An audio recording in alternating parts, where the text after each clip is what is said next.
wanted to talk about Pep's future because, there's headlines today like, oh, he's going to stay another 2 years. He's to see out his contract.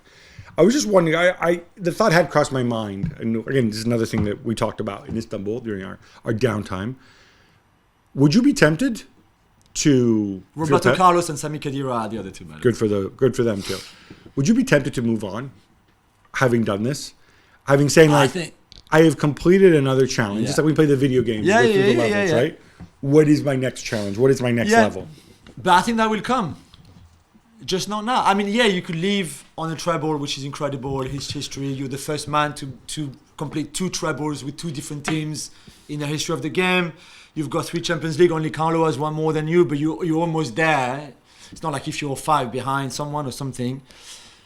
But so you could, but then you can potentially win the next 2. You can potentially have a team now if you manage well this transfer window this summer and maybe the next one. But you can have something very special too going on.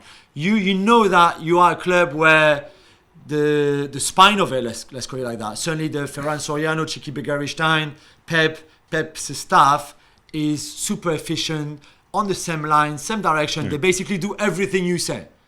You've got still an amazing squad of players. Even if you lose Gundogan and Bernardo Silva and Mahrez, let's say, it's still pretty impressive. You've got Erling Haaland, who potentially can be the Ballon d'Or winner and the best player in the world for the next whatever years with Julien.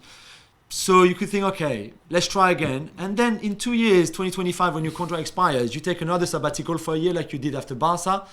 And then you go to Italy, you go to France, I don't know, you go He'll be to 55 then, so he'll be young enough to do that. You see what I mean? Yeah, or do you think he should go now? Look, he should. I'm not going to tell him what he should do. He should do. I did wonder. I don't think it's going to happen.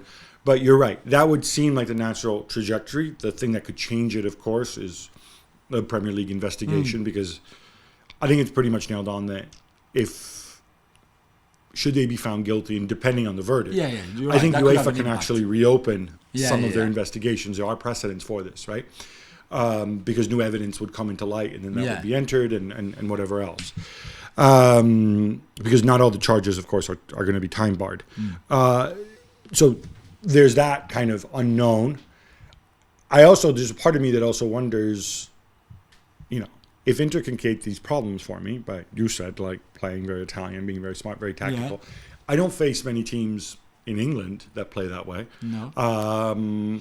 Would I become a better manager if I went to Italy and did something? Would I become an even better at my job, right? I think that might be something that crosses his mind. I think if he were to go to France, unless he goes to Paris Saint-Germain, it could only be it's not going to happen, right? But if he went to France and he took over Marseille, and he beat Paris Saint-Germain, so these things are open, and obviously down the road, maybe a World Cup, but I think only when he's older, because I think he's the kind of guy that needs the kind of the daily engagement. But do you think this makes him the greatest of all time? And again, you and I are the same. It's hard to compare eras, but if you look at all the criteria that you could look, and really, if you think about the greatest from Ferguson, really maybe in terms of British managers, the best one. Cruyff, of course, more maybe than the Rinus Michels or those Dutch managers. And then, like the Italians, of course, school of managing, from Sacchi to Capello to Lippi. But could it be between Sacchi, Cruyff and Pep? One of those 3 has to be the best. Or you add Ferguson into the mix. But I think he's definitely in the conversation. And I think what makes him in the conversation, unlike some of those others, not all those others, is that obviously he's always done it at big clubs, but he's done it at different clubs, in different contexts, in different cultures. I think that is that's something that sets him apart. And also, he's not just somebody who's won a lot, but he's somebody who's also innovated a lot, right? So you could look at Sacchi and say, okay, you won 2 Champions League titles and you won some things with Milan, and then after that, you didn't really win anything. Yeah, but I also changed the game, right? Cruyff also changed the game. I don't think there's any question that Pep changed the game. Sir Alex, he didn't really change the game. No. Ancelotti didn't really change the game, right? They did different things. So when you look at it totally in context, there's no question in my mind that he belongs in that conversation. Now, I know somebody's always going to come out and say this, and I'll be the first to say it.